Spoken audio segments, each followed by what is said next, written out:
Kochi sex racket കേസിൽ മുഖ്യ ഇടനിലക്കാരൻ ബിലാൽ പീഡിപ്പിച്ചതായി പരാതിക്കാരിയുടെ മൊഴി. ദുബായിൽ വെച്ചായിരുന്നു പീഡനം. റാക്കറ്റിന്റെ പ്രവർത്തനങ്ങൾക്കായി ബിലാൽ നിരവധി സിമ്മുകളും ബാങ്ക് അക്കൗണ്ടുകളും ഉപയോഗിച്ചിരുന്നു. ബിലാലിനെയും സിന്ധുവിനെയും അന്വേഷണ സംഘം വിശദമായി ചോദ്യം ചെയ്യും.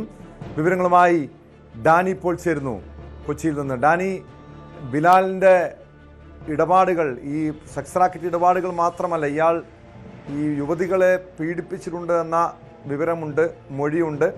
എന്താണ് യുവതിയുടെ മൊഴിയിൽ പറയുന്നത്? മറ്റു കേസുമായി ബന്ധപ്പെട്ട് ഏറ്റവും ഒടുവിൽ പോലീസ് നൽകുന്ന വിവരങ്ങൾ എന്തൊക്കെയാണ്?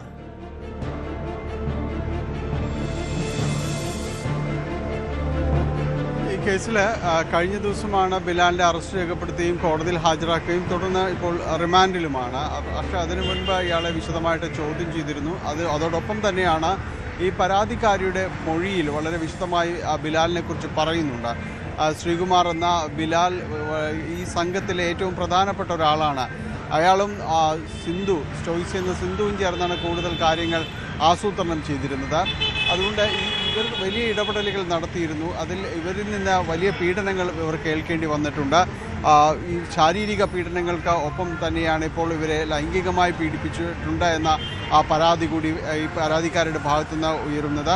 ഇത് പോലീസിനോട് ഇവർ വ്യക്തമായി രേഖപ്പെടുത്തുകയും ചെയ്തിട്ടുണ്ട്. അത് ഇയാൾ ഇവരെ ഉപയോഗിച്ചാണ് ഇത്തരം വീഡിയോകളടക്കം നിർമ്മിച്ചത് എന്നൊരു സംശയം കൂടി പോലീസിന് നിലനിൽക്കുന്നുണ്ട്. കാരണം ഈ വരുന്ന ഇരകളെ പലരെയും തന്നെ, പരാതിക്കാരെയും പലരെയും തന്നെ ഇയാൾ ഈ രീതിയിൽ തന്നെയാണ് ബിലാൽ സമീപിച്ചിട്ടുള്ളത് എന്നതാണ് ലഭ്യമാകുന്ന വിവരം.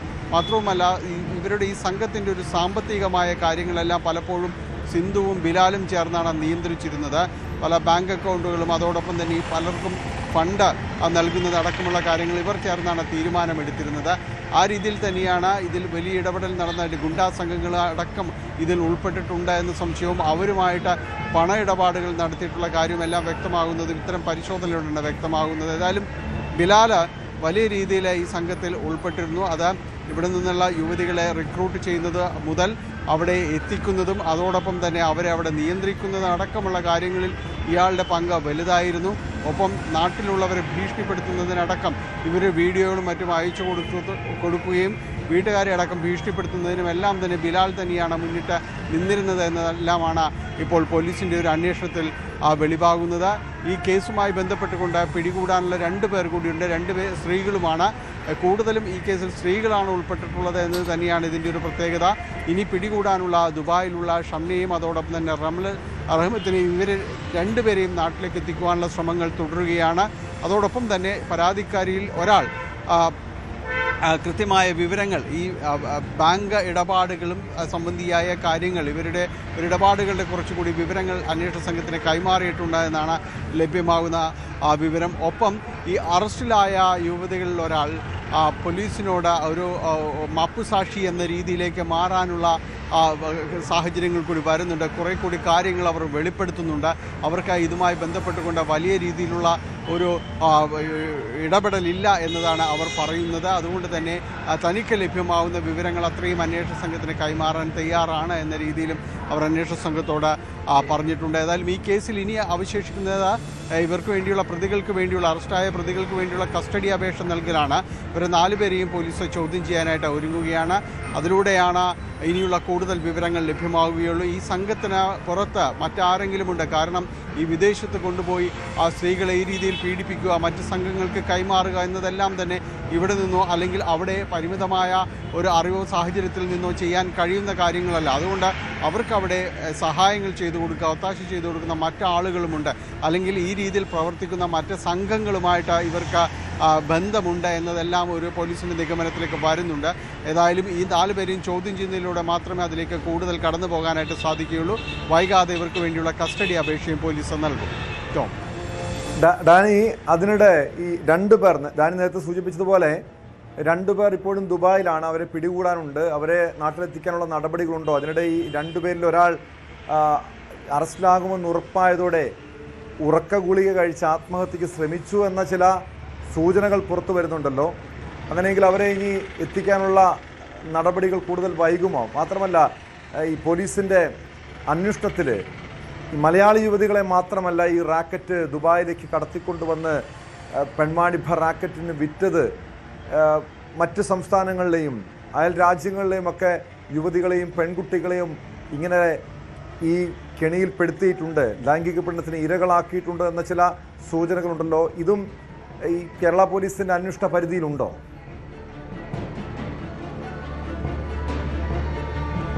കേരള പോലീസിൻ്റെ അന്വേഷണ പരിധിയിൽ ഇതെല്ലാം ഉണ്ട്, പക്ഷെ അതിനൊരു ഔദ്യോഗിക സ്ഥിരീകരണമായിട്ടില്ല. ഇപ്പോൾ ഈ 2 പേരിൽ ഒരു യുവതി ആത്മഹത്യക്ക് ശ്രമിച്ചു എന്നതടക്കമുള്ള കാര്യങ്ങൾ വരുന്നുണ്ട്, വാർത്തകളായിട്ട് വരുന്നുണ്ട്. പക്ഷേ ഇതിന് പോലീസ് അതിനൊരു സ്ഥിരീകരണമായിട്ട് നൽകിയിട്ടില്ല, അതിനൊരു വിശദീകരണമായിട്ട് നൽകിയിട്ടില്ല.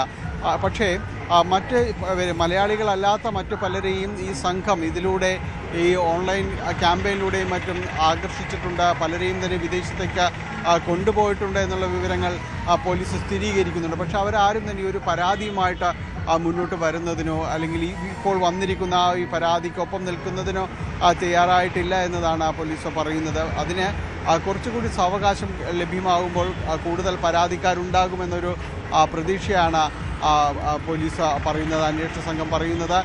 വൈകാതെ ആ രീതിയിലുള്ള പരാതികളും പോലീസ് പ്രതീക്ഷിക്കുന്നുണ്ട്. കാരണം ഇതിനൊരു ജില്ലയ്ക്ക് അല്ലെങ്കിൽ സംസ്ഥാനത്തിന് പുറത്ത് ഒരു അന്തർ സംസ്ഥാന രീതിയിലുള്ള കാര്യങ്ങളെല്ലാമാണ് പോലീസ് കാണുന്നത്. ഇത് പുറത്തേക്ക് പോകുമ്പോൾ വിദേശത്തേക്ക് എത്തുമ്പോഴേക്കും അവർക്ക് അതിന് പുറത്ത് അന്തർദേശീയ തലത്തിലുള്ള ഈ മേഖലയിൽ ഉള്ള റാക്കറ്റുകളുമായിട്ടും ബന്ധപ്പെട്ടിട്ടുണ്ടോ എന്നതടക്കമുള്ള കാര്യങ്ങളെല്ലാം ഉണ്ട്. പക്ഷേ ഇതിലേക്ക് എത്തണമെങ്കിൽ കൂടുതൽ ചോദ്യം ചെയ്യലുകളടക്കം അനിവാര്യമാണ്. പോലീസിന് ഇപ്പോഴും ഉള്ള സംശയമെന്ന് പറയുന്നത് ഈ സംഘങ്ങൾക്ക് പുറത്ത് പ്രബലരായ മറ്റുള്ളവരുണ്ടാകുമെന്ന് തന്നെയാണ് പോലീസ് പറയുന്നത്. അല്ലാതെ ഇവർക്ക് മാത്രമായി ഈ രീതിയിലേക്ക് കഴിഞ്ഞ കുറേ നാളുകളായി ഇവർ ഈ മേഖലയിൽ ഇടപെടുന്നു. അപ്പോൾ ഇവർക്ക് മാത്രമായിട്ട് ഇത് മുന്നോട്ട് കൊണ്ടുപോകാനായിട്ട് സാധിക്കുകയില്ല. വിദേശത്തടക്കം ഇവരെ സഹായിക്കുന്നതിന് ആവശ്യമായ ശൃംഖലകളുണ്ട്, അല്ലെങ്കിൽ അതുപോലുള്ളൊരു സംവിധാനത്തിൻ്റെ ഭാഗമായിട്ട് ഇവർ പ്രവർത്തിക്കുന്നുണ്ട്. അതിലേക്ക് കൂടി അന്വേഷണം എത്തേണ്ടതുണ്ട്. അതിനുവേണ്ടിയുള്ള ശ്രമങ്ങളാണ് ഇപ്പോൾ പോലീസ് നടക്കുന്നത്. അതിൻ്റെ ആദ്യപടി എന്ന രീതിയിലാണ് ഈ ചോദ്യം ചെയ്യലുണ്ടാകുക. അതോടൊപ്പം തന്നെയാണ് വിദേശത്തുള്ള 2 പ്രതികളെയും നാട്ടിലെത്തിക്കുവാനുള്ള ശ്രമങ്ങൾ തുടങ്ങുന്നതും. ടോം,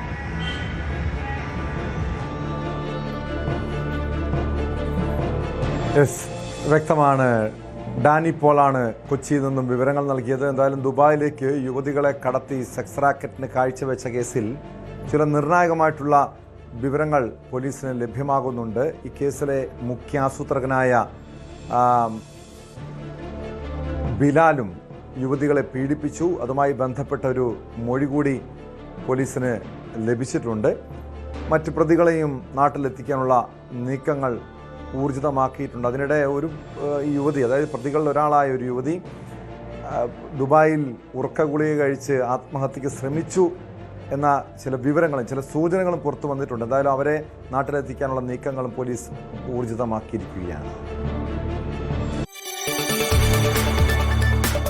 കൂടുതൽ വാർത്തകൾക്ക് news 18 Keralam YouTube channel subscribe ചെയ്യുക.